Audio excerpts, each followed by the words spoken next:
지금 이렇게 나라가 안팎으로 어지러운데요. 지금 여야가 노는 꼴이 참 우습습니다. 화재 현장에 갔는데 항상 나타나는 국민들도 좀 우스워요. TV 종편 같은 데 보면 이 한국당의 의원들이 지도부가 화재나 현장이나 이런 데 방문하면 거기에 꼭 갑자기 툭 튀어나와가지고 갑툭튀라 그러죠. 야유를 하는 시민이 한 명씩 있습니다. 이번에도 김성태 원내대표가 밀양 화재 참사 현장을 방문하니까 문재인 대통령이 큰 사과를 해야 된다. 청와대와 내각은 총사퇴를 해야 된다. 이런 상투적인 말도 저는 지겹습니다. 자, 그런데 한 시민이라는 사람이 아니 의원님 불난 집에 와서 무슨 정치보복 그런 이야기를 해요. 불난 곳에서 적폐청산 그런 이야기를 해요. 이렇게 이야기를 했습니다. 그런데 언론이 이런 사진들을 내보내려고 하면요. 그 시민의 이름과 어디 사는 사람인지 나이는 몇 살인지 정도는 확인을 하고 내보내야 되는 게 맞는 일입니다. 시민이라는 이름으로 온갖 말을 어디서든 함부로 할 수 있는 것은 아니지요. 특히 TV 앞에 자신의 목소리를 정확하게 내고자 한다면 나는 누구다라고 드러내고 내야죠. 그런데 밀양에 가서는 그 화면은 수십 번 수백 번 나오는데 그 시민은 얼굴조차도 제대로 안 나온 채 소리만 들립니다. 그런데 이런 것을 시민이 야유를 했다 하면서 보도하는 행태도 맞지 않아요. 저는 한국당을 조금 더 옹호하고 싶은 사람은 아닌데요. 이런 부분에 대해서 한국당에서 이렇게 대응하는 태도나 이런 것도 매우 못마땅합니다. 자, 그러다 보니 이번에는 민홍철 경남도당 위원장 주변의 당직자와 관계자들이 김원내 대표를 둘러싸고 야유나 폭행을 보냈다 이러면 한국당이 각 언론사로 그 시민은 정상적인 시민이 아니라 민주당의 경남도당의 관계자이다라고 하고 그 사람을 잡아서 몸싸움을 해서라도 신분을 확인하고 이런 모습들이 있었어야 되지요.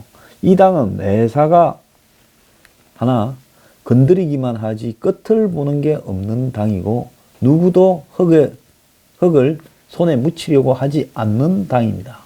그러니까 맨날 가는 데마다 적고를 당하고 오는 거예요.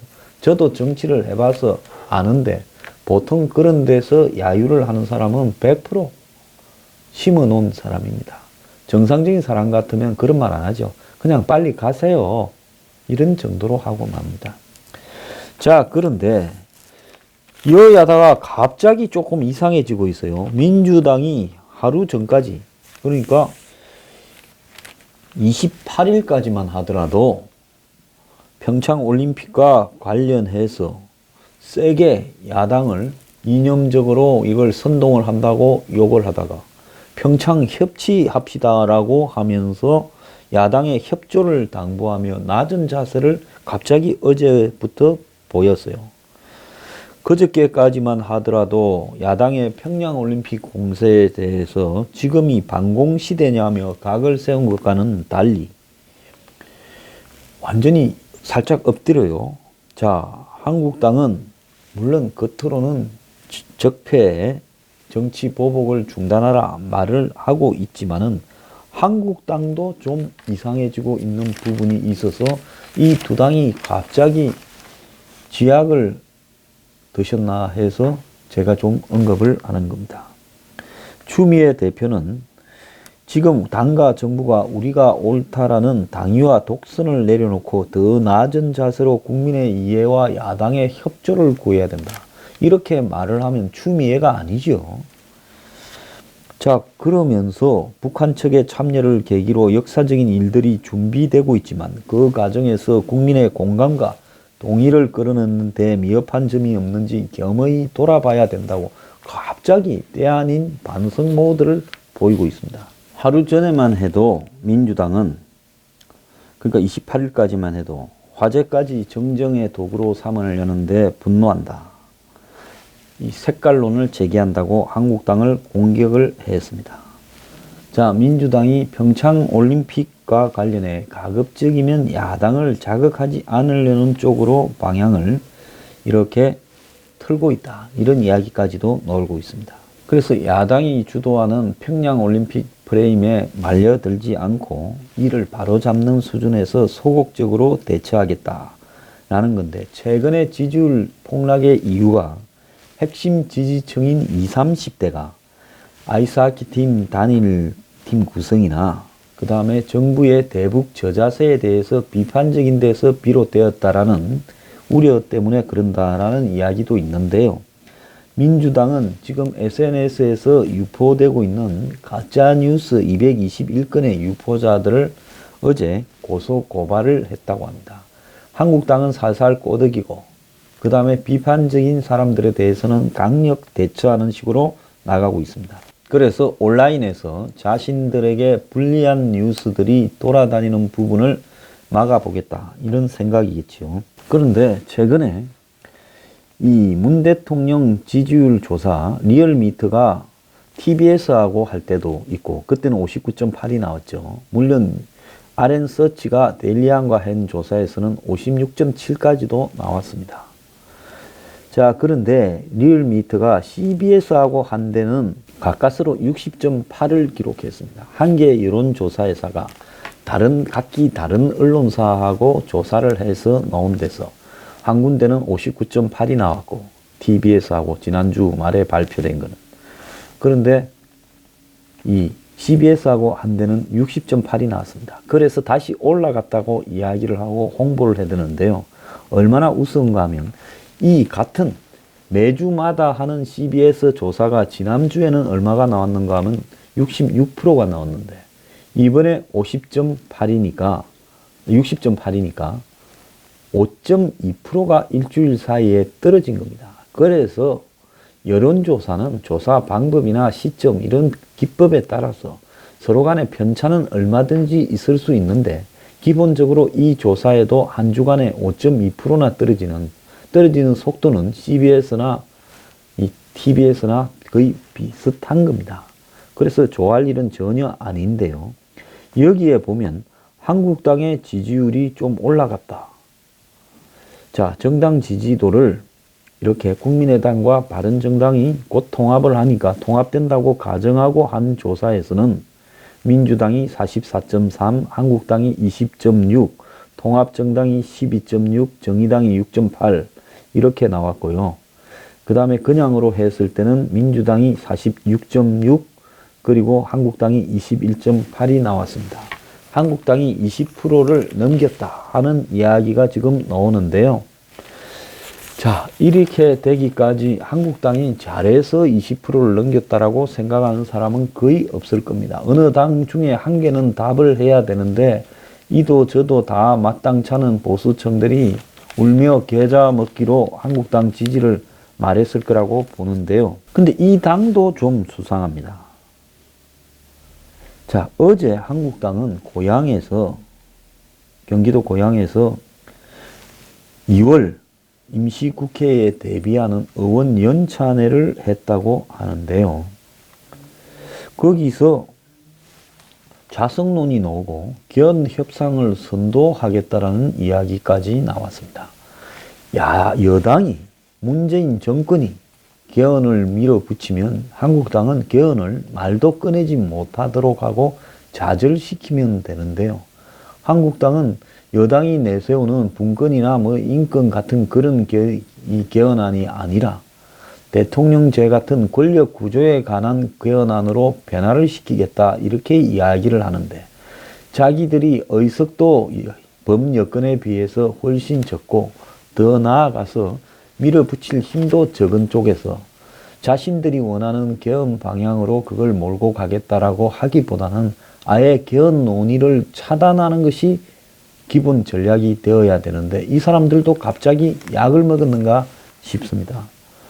자, 어제 그 연찬회에서 김성태 원내대표, 이분은 툭 하면 들깨를 이야기해요. 저희는 음동설안에 내버려진 들깨다. 야당으로 체질 전환이 시급함에도 불구하고 너무 안이한 의식에 젖어 있어 처절한 자성이 필요하다. 이렇게 말을 했다는데,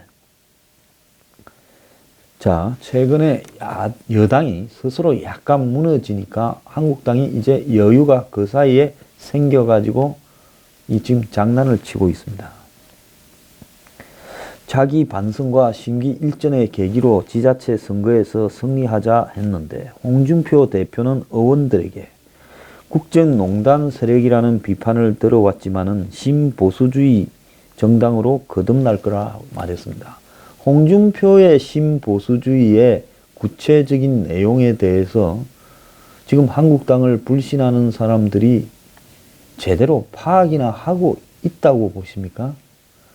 말만 신보수주의지 기존의 박근혜 이명박식의 보수는 무엇이 문제이고 홍준표의 한국당의 신보수주의는 그들과 어떻게 다른가에 대해서 정확하게 저는 저 같은 사람이 그걸 정확하게 구별해서 말할 정도가 되지 못한다 하면 일반 국민들 대다수는 알지 못한다는 거죠. 저들만 허구한 날 신보수주의라고 떠들고 다니는 겁니다. 그러면서 자기 당의 정책연구원, 여의도 정책연구원 조사로는 지지율이 많이 올라서 더불어민주당과 격차도 크지 않다. 야당은 지지율 25%만 되면 선거 해볼 만한데 이 수치는 넘었었고 5월이 되면 박빙이 될 거다라고 이야기를 했습니다. 그런데 홍 대표는 이날 극히 일부에서 지자체 선거 끝나면 홍준표 물러간다라고 하는데 지방선거 끝나도 홍준표는 사라지지 않는다라고 이야기를 했습니다. 선거 이겨서 사라지지 않는 것인지 선거를 지고도 버티고 있겠다는 것인지 모르지만은요. 지금 물 떠놓고 빨리 민주당 망해라고 비는 게 지금 가장 잘하고 있는 야당의 역할처럼 보입니다. 자, 그런데 이 연찬회에서 개헌과 권력기관 개편 방안 논의로 고대 장영수 교수라는 법학전문대학원 교수가 나섰는데요. 개헌의 핵심은 기본권 지방분권 강화가 아닌 제왕적 대통령제를 극복할 권력구조 개편이다. 그러니까 과거부터 개헌을 주장해오던 국회에 있는 개헌 찬성론자들이 하던 대통령 중심제를 바꾸자라는 개헌을 해가야 된다. 이런 이야기를 하면서 정부가 주도하는 지방분권과 기본권 개헌은 아니다라고 이야기를 하는 거예요. 그래서 한국당은 연찬회를 마친 뒤에 권력구조, 선거구조, 권력기관 개편은 패키지식으로 하겠다라는 인식으로 개헌 협상을 선도적으로 이끌겠다라고 하면서 사회개혁 정당으로 선거 연령 하향에도 앞장서겠다. 이런 소리를 합니다. 이제 미쳐도 살짝 미쳐가는 것 같은데요. 한국당이 지금 대목에서 사회개혁 정당이라고 말을 하는 부분에 이게 공감이 갑니까? 선거 연령을 하향을 해요. 이제 고등학생까지 투표를 하게 해 주겠다는 겁니까? 고등학생만큼 전교조 선생의 영향력이 잘 미치는 집단이 어디 있습니까? 자, 한국당은 그동안에 여당이 개헌을 끌고 가는 부분에 대해서 관제 개헌이다, 땡처리 개헌이라고 비난하면서도 권력구조 개편에 대해서는 구체적인 안을 만들지 못해 대안 없는 발목 잡기다는 비판을 들어왔다고 중앙일보는 이야기하지만 이것도 잘못된 겁니다. 개헌을 꼭 해야 된다라는 강박관념이 왜 있습니까? 개헌이 절대적입니까? 지금 대한민국의 문제는 개헌이 아니라요. 시스템을 운영하지 못하는 데 있는 겁니다. 저도 작년에 대선이 시작되기 전에 개헌을 해야 된다. 전 반개헌론자였는데요.